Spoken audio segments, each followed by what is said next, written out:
The wind screams down from Ben Nevis, driving sleet horizontal across Loch Linhay. It is March 1747, and the stone walls of Fort William stand defiant against the grey Highland dawn. Inside the fortification, 32 engineers huddle over drawings spread across trestle tables, their hands too cold to hold the quills steady. Outside, the evidence of their labor dominates the landscape. Ravelin angles cutting geometrically through ancient clan territories, glacis slopes calculated to within inches, bastions positioned with mathematical precision. Major William Skinner, chief engineer, traces a finger along an elevation drawing. Water drips from the ceiling timber winter damage that won't be repaired until the supply ships arrive from Fort Augustus. If they arrive. The glen beyond the walls has swallowed 2 convoys already this winter. Somewhere in those mountains, amongst the remnants of clan society shattered at Culloden 9 months prior, men still carry arms. Men who remember their father's defiance, their grandfather's resistance, their great-grandfather's wars. Men who understand that this fortress, this triumph of geometric warfare, represents the final subjugation of a culture that has resisted English and British authority for centuries. What Skinner and his fellow engineers cannot know, as they calculate firing angles and measure counterscarp dimensions, is that their work will fade almost completely from historical memory. The fort they are perfecting will be dismantled within decades. The tactical innovations they pioneer will be credited to others. The extraordinary engineering achievement they represent, holding the strategic heart of the Highlands through calculation and construction rather than force of arms, will be forgotten beneath the romantic mythology of Bonnie, Prince Charlie, and the tragic glamour of Culloden. This is the story of how a handful of military engineers, working in conditions of extraordinary hardship and constant threat, created the fortress system that finally secured Britain's northern frontier. It is the story of brains triumphing over bloodshed, of geometry defeating guerrilla warfare, of the unglamorous reality behind imperial consolidation, and it is the story of why we remember the generals who won battles, but forget the engineers who won wars. Fort William in 1747 was not merely a military installation. It was a philosophical statement, rendered in stone and earth, that rational, calculated force could pacify even the most intractable populations. That British military professionalism, applied with sufficient rigor, could succeed where centuries of punitive expeditions had failed. The engineers who perfected this fortress were conducting an experiment in what we would now call counterinsurgency, and they were succeeding in ways that contemporary commanders barely understood. To comprehend their achievement, we must first understand the men themselves, who they were, how they learned their deadly craft, and why they found themselves in the most challenging posting in the British Army. Military engineering in the early 18th century occupied a peculiar position within the British Army's hierarchy, essential yet suspect, professional yet marginal, scientific yet starved of resources. Unlike their continental counterparts, British military engineers existed in institutional limbo, neither fully integrated into the regimental system nor granted the independence of a proper corps. The Board of Ordnance controlled their appointments and deployments, but field commanders directed their labor. They were expected to possess mathematical expertise that few officers valued, and to apply it under combat conditions that made calculation nearly impossible.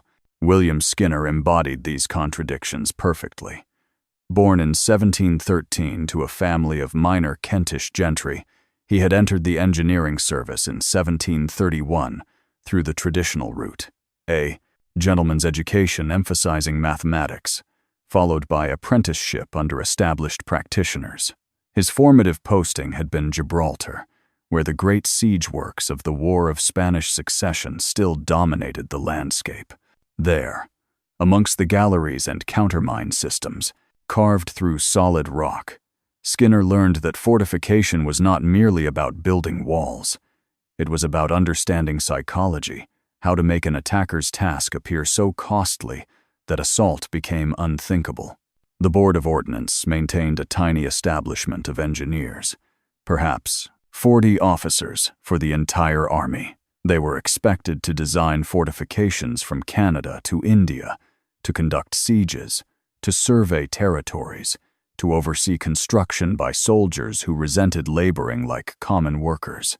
An engineer's career combined intense theoretical study, Vauban's treatises, geometric calculation, architectural drawing with brutal physical demands.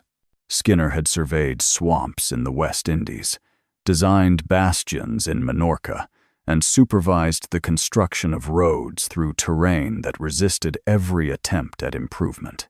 By 1745, when Charles Edward Stuart landed in Scotland to claim his grandfather's throne, Skinner held the rank of captain engineer.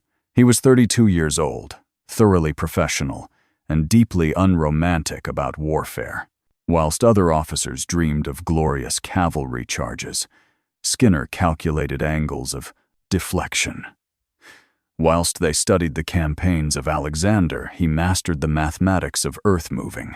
His promotion to major would come not through battlefield heroics, but through the unglamorous competence that characterized the engineering service. The Jacobite, rising of 1745, exposed catastrophic weaknesses in Britain's Highland fortress system. Fort William itself, originally constructed in the 1690s, had been designed for a different era of warfare. Its walls, though imposing, followed medieval principles rather than the modern geometric systems, pioneered by French and Dutch engineers. More critically, the string of fortifications meant to control the Great Glen Fort Augustus, Fort William, Fort George, existed in isolation from each other, connected only by treacherous roads that Highland irregulars dominated with ease. When Bonnie, Prince Charlie's army, swept south in the autumn of 1745, capturing Edinburgh and marching deep into England, Fort William became a strategic liability. Bypassed by the Jacobite advance, garrisoned by troops who could not venture beyond cannon range, it represented everything wrong with British military thinking in Scotland: expensive, static, and strategically irrelevant.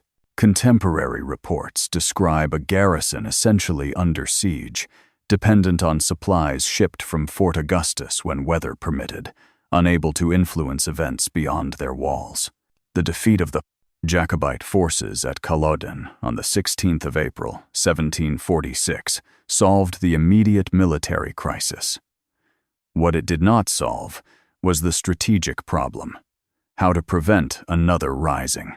The Duke of Cumberland's brutal suppression of Highland culture, the proscription of tartans, the past dismantling of clan structures, the punitive expeditions that laid waste to vast territories represented one approach. But Cumberland and his political masters understood that terror alone could not hold Scotland. What was required was a permanent military infrastructure capable of rapid response to any future disturbance. This is where the engineers entered the narrative. In the summer of 1746, as Cumberland's soldiers conducted their grim work across the Highlands, the Board of Ordnance dispatched a survey team to assess the fortress system. Their report made devastating reading. Fort William's fortifications were inadequate to modern standards of siege warfare. The road from Fort Augustus was impassable for artillery in winter months. The garrison facilities were insufficient and dangerously unsanitary. Most damningly, the fort's geometric design was such that an enemy holding the surrounding high ground could render the position untenable. Major William Skinner received his orders in September 1746. Proceed to Fort William and redesign the fortifications to contemporary standards. He would have 30 engineers under his command, a substantial allocation, reflecting the strategic importance of the mission. He would have access to forced labor from Highland prisoners. He would have priority for supply shipments. What he would not have was time. The work must be completed before winter made construction impossible, and certainly before any potential spring rising could challenge British control. Skinner arrived at Fort William on the 23rd of October, 1746. His first inspection confirmed the survey's grim assessment. The original fort, built under King William, followed a simple square plan, with projecting bastions at each corner adequate for 17th-century warfare, obsolete in an age of improved artillery and siege techniques. The walls, though thick, were poorly maintained. The glacis, the killing ground surrounding the fort, offered insufficient field of fire. Most critically, the high ground to the northeast, dominated by the mass of Ben Nevis, provided perfect positioning for siege batteries.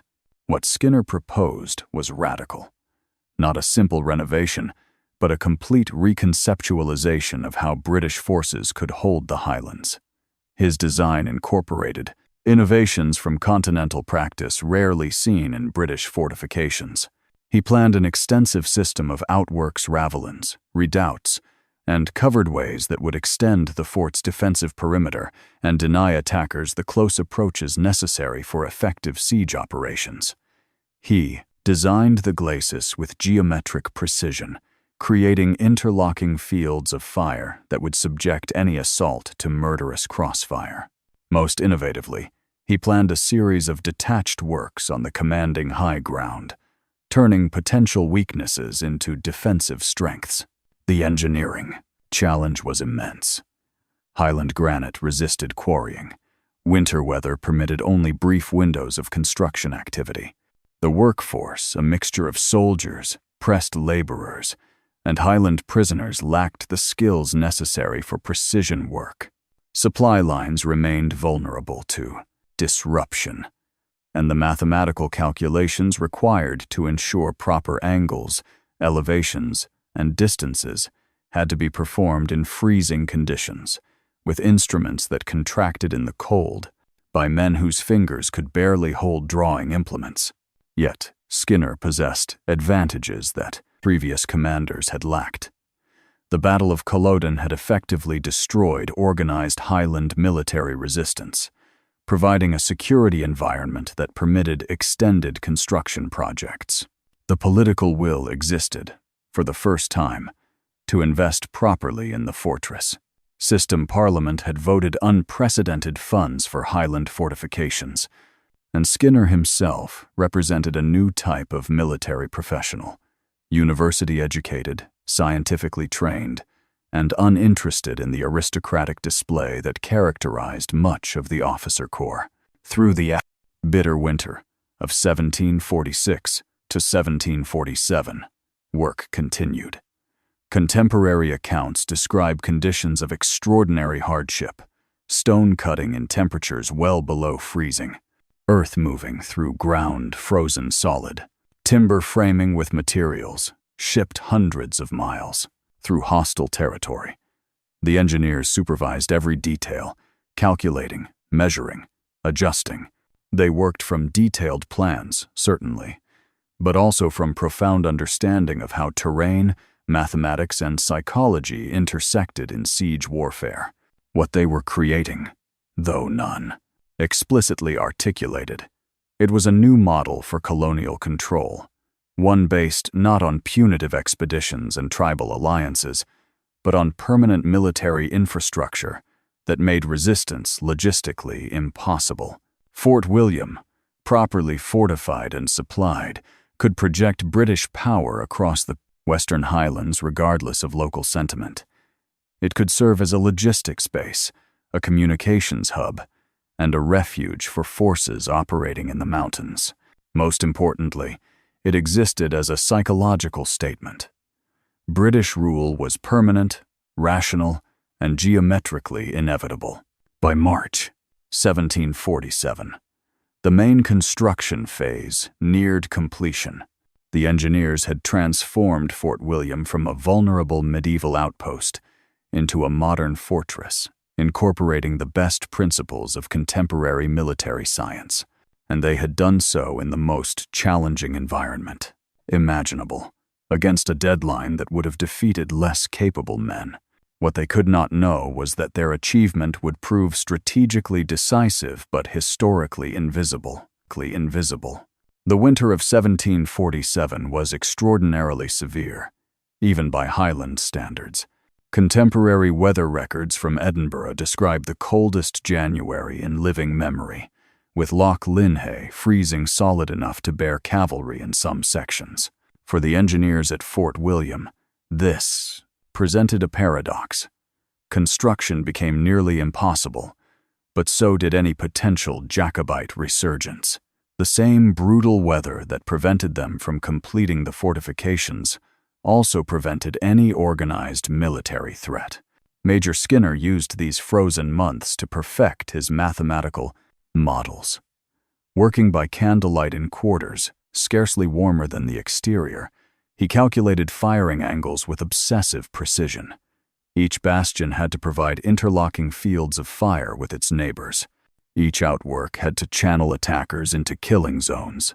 The glacis slope had to be precise, too steep and attackers could shelter at its base, too shallow, and they could advance under partial cover.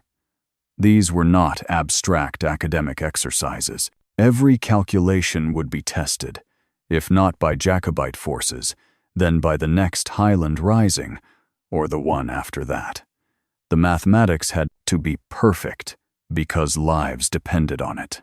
The engineering workforce that winter numbered 32 officers and engineers, plus approximately 300 laborers drawn from various sources. Regimental records show that roughly half were soldiers detailed from garrison duty Highland, veterans who understood the terrain and the threat. Another 100 were pressed laborers, lowland Scots compelled to serve through various legal mechanisms. The remainder were Highland prisoners, men who had fought for the prince and now found themselves building the fortress that would ensure no prince could ever succeed again. This latter group presented particular challenges. They worked under guard, obviously, but they also possessed intimate knowledge of Highland warfare that proved unexpectedly valuable. When Skinner planned his forward redoubts, it was captured Jacobite officers, who pointed out the approach routes that previous raiders had used. When he designed the outworks, Highland masons suggested construction techniques suited to local stone. The relationship was hardly friendly. These men were building their own cultural subjugation, but it was pragmatically professional in ways that reflected the peculiar character of 18th century military culture. The strategic situation through early 1747 remained uncertain.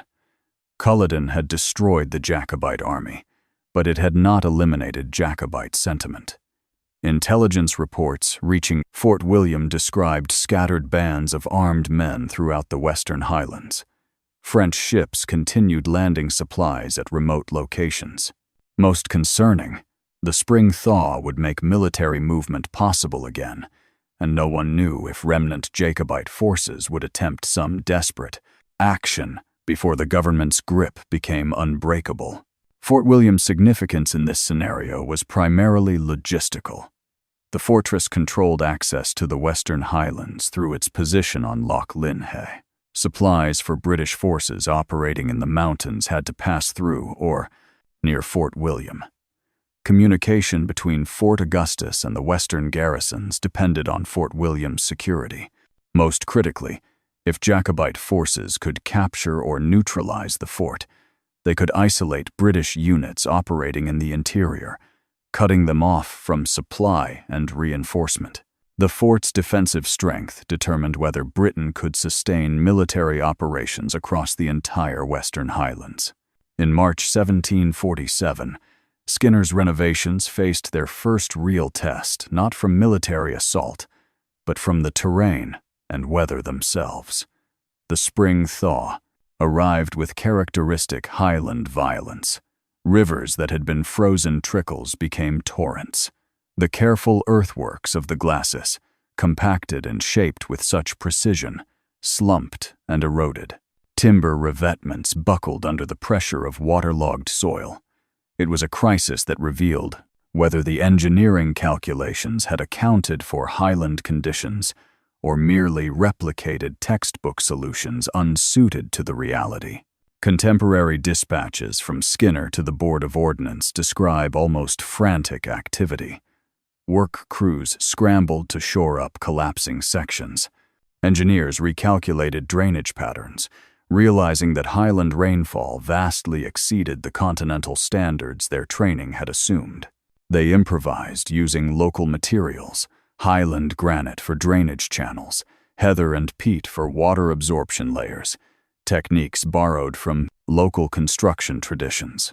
It was engineering as practical art rather than pure science, adapting theory to unforgiving reality.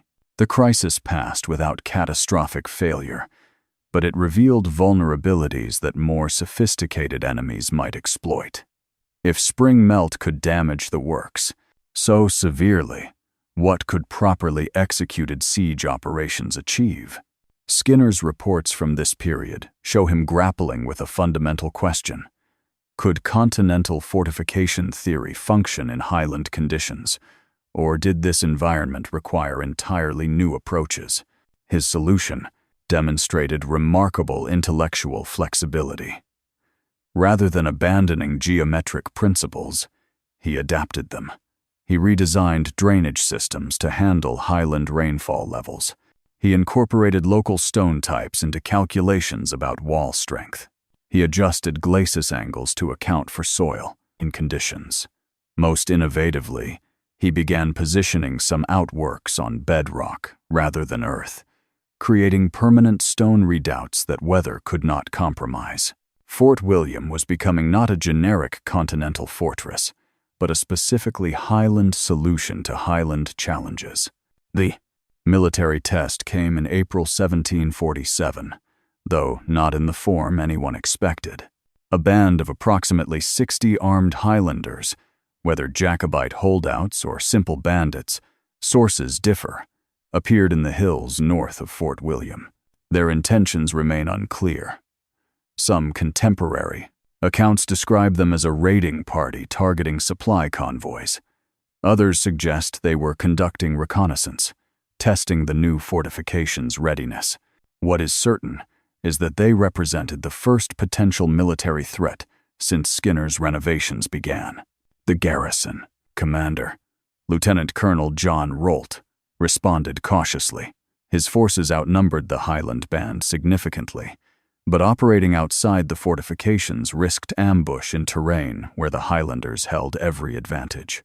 Instead, Rolt deployed forces to the forward redoubts that Skinner's engineers had constructed over the winter. These detached works, positioned on commanding heights, provided observation posts and rally points that denied the Highlanders their traditional advantages of surprise and terrain. The mathematical precision of Skinner's design now demonstrated its value. From the forward redoubts, British forces could observe all approaches to Fort William.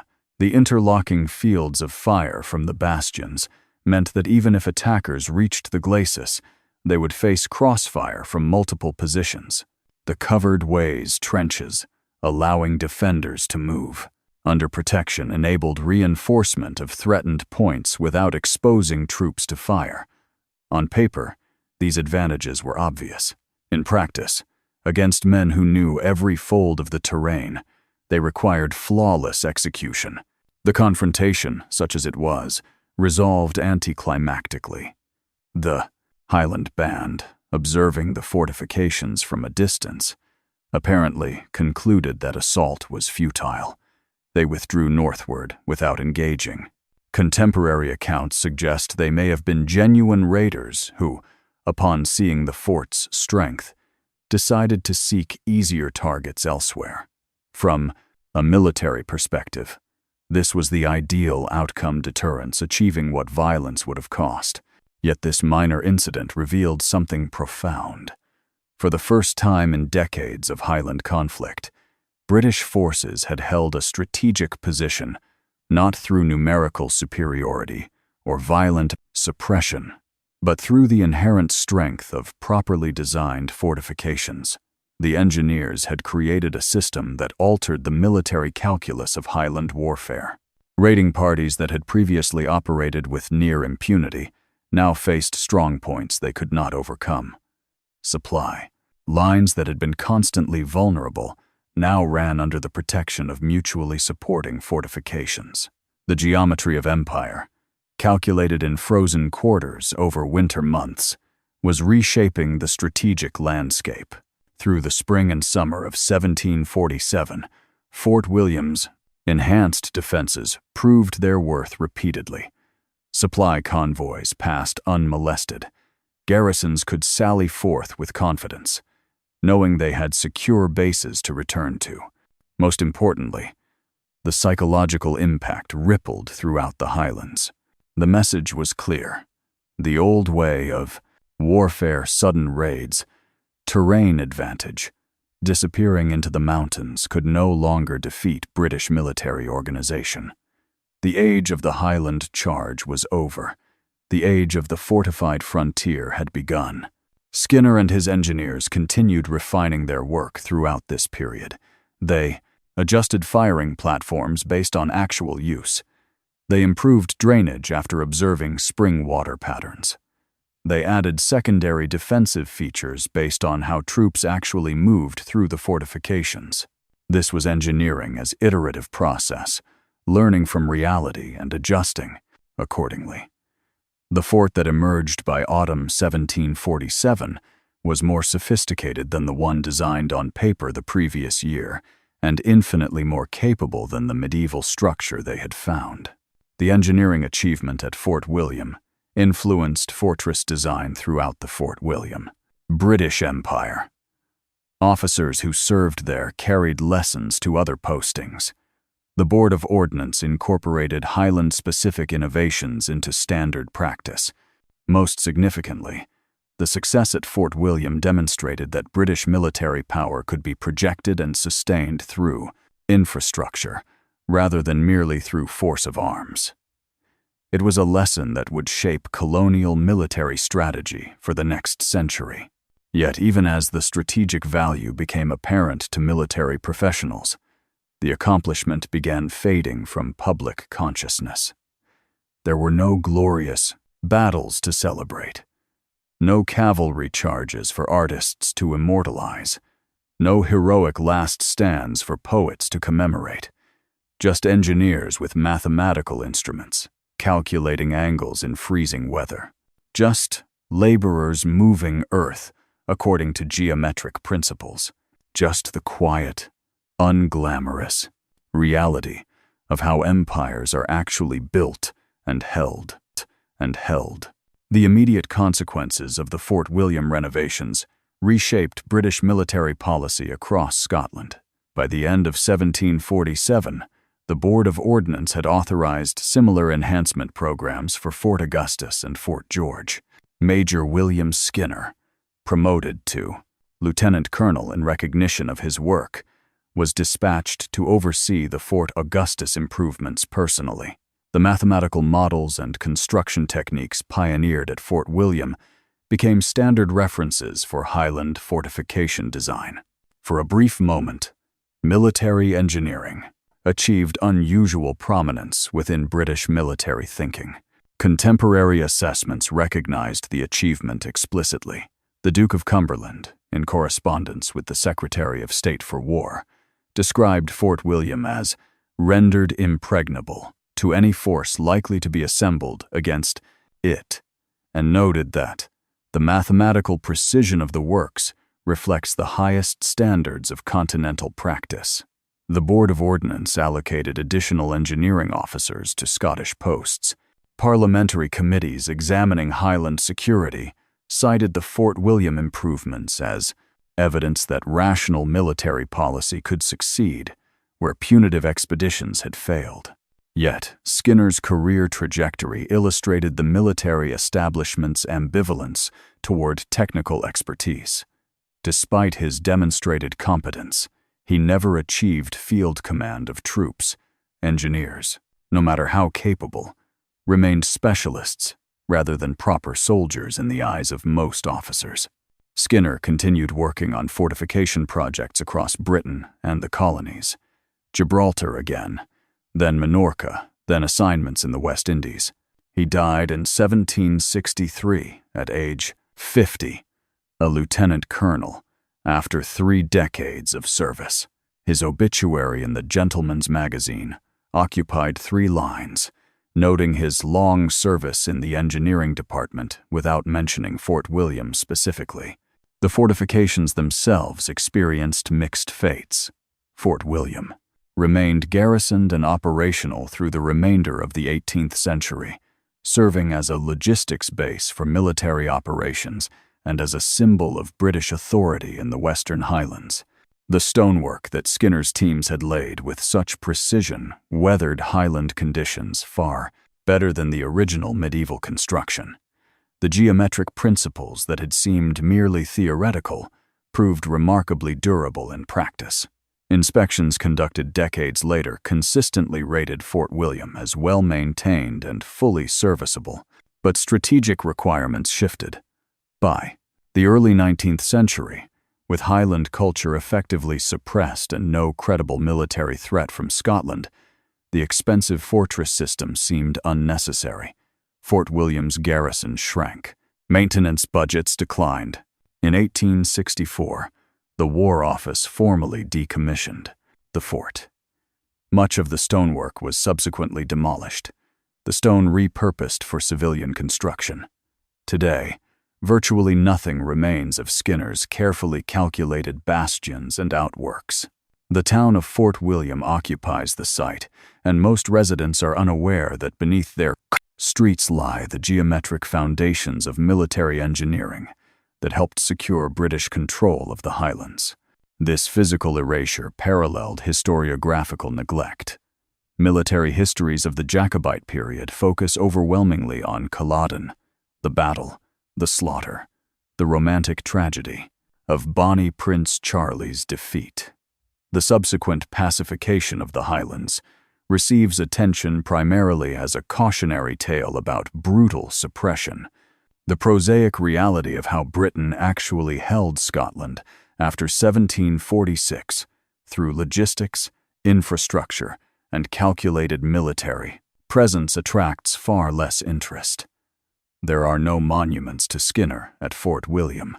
No blue plaques commemorate the engineering achievement. The fort appears in historical accounts, if at all, as a footnote.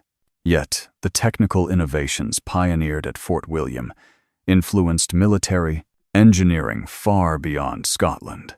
Skinner's approaches to drainage in difficult climates informed fortress design from Bengal to the Caribbean. His techniques for adapting continental geometric principles to challenging terrain appeared in engineering manuals for decades. His integration of detached outworks with main fortifications became standard practice. Officers trained after 1747 studied his work as exemplary of best practice in colonial military construction. The psychological impact extended even further. Fort William demonstrated that British military power could be sustained in hostile territory through rational planning and infrastructure investment. This lesson shaped colonial military policy throughout the empire. Rather than relying solely on punitive expeditions and native alliances, British forces increasingly built fortress systems, road, networks, and communication lines that made resistance logistically futile. From Ireland to India, from the Caribbean to Canada, the model pioneered in the Scottish Highlands permanent military infrastructure, rendering subjugation geometrically inevitable, became the foundation of imperial control. Modern military historians, when they examine Fort William at all, often focus on its role in the pacification of Highland culture, a process that involved considerable violence and cultural destruction. These assessments are not wrong. The fortifications Skinner designed helped ensure that the Aveneck clan system could not threaten British authority again.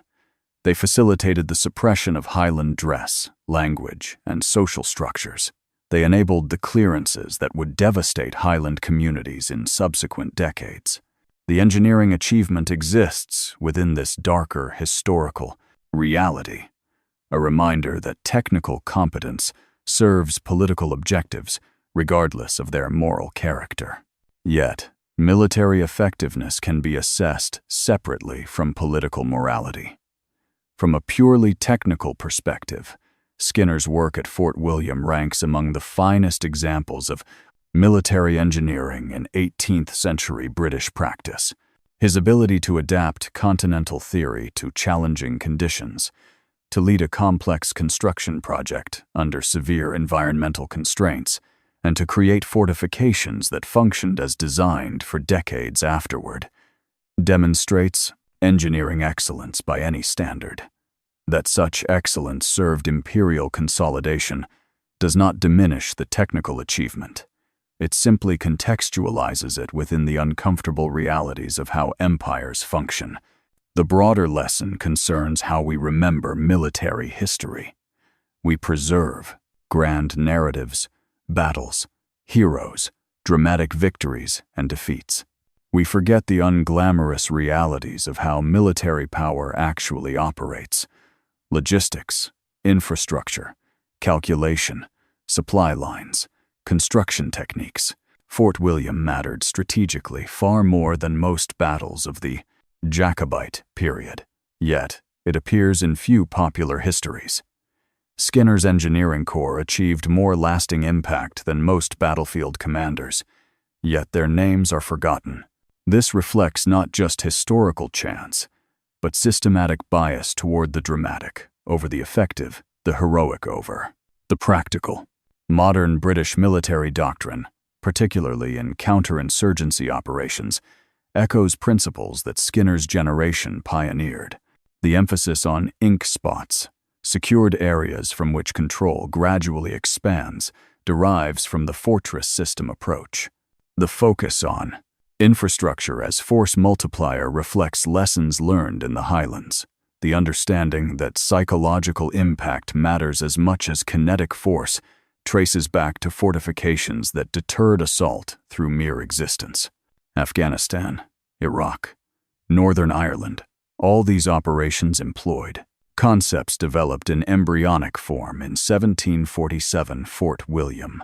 The Royal Engineers, the formal corps, eventually established in 1772, trace their intellectual lineage to officers like Skinner. The professional standards, the emphasis on mathematical precision, the integration of theory and practice.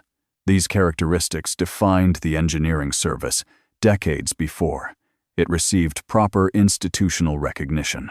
Fort William stands, in this sense, as a founding achievement of modern British military engineering, even though the fort itself has vanished and its chief engineer is forgotten.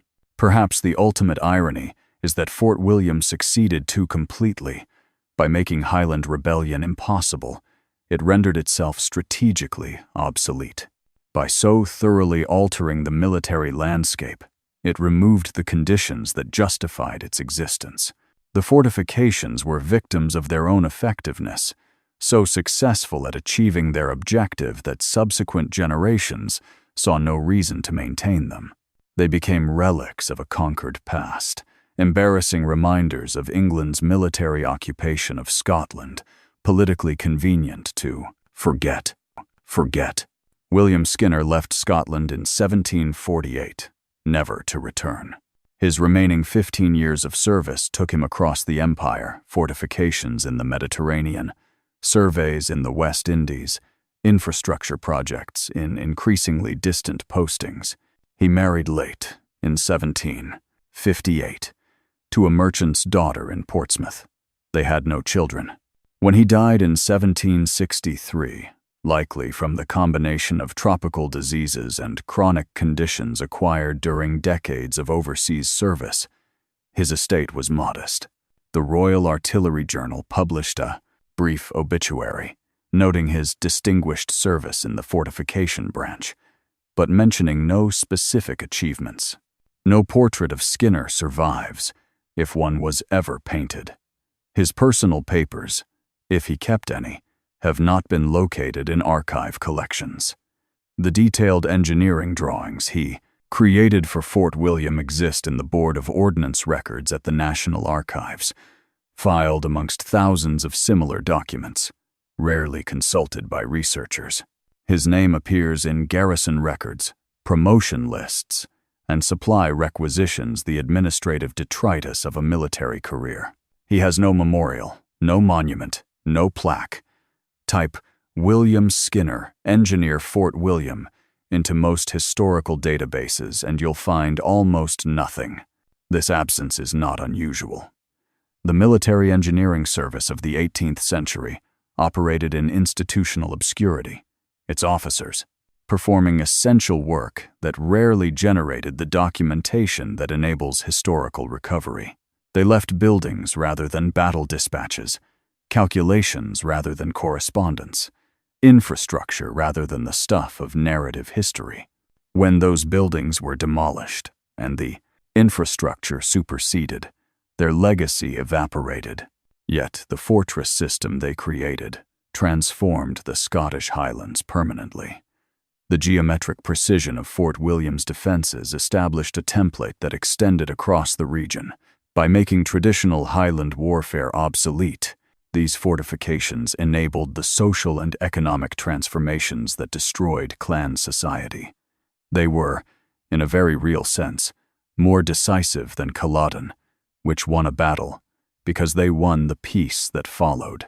Stone and mathematics succeeded, where cannon and cavalry could only temporarily triumph. The story of Fort William and its forgotten engineers illuminates fundamental questions about how we construct military history. We remember violence, the clash of armies, the heroism of soldiers, the drama of battle. We forget the patient, methodical work that makes military success possible and sustainable. We celebrate the battlefield commander whilst ignoring the logistician, the engineer, the supply officer whose competence enabled victory.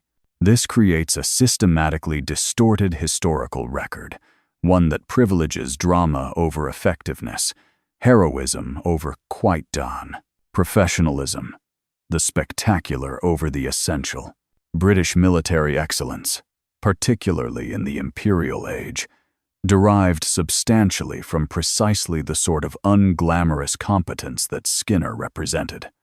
Fortress systems that functioned, supply lines that reached remote garrisons, roads that moved artillery through impossible terrain, communications networks that enabled coordination.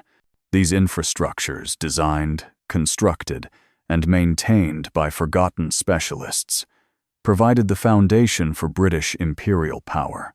The dramatic military victories that dominate our historical consciousness were made possible by the quiet achievements we've forgotten.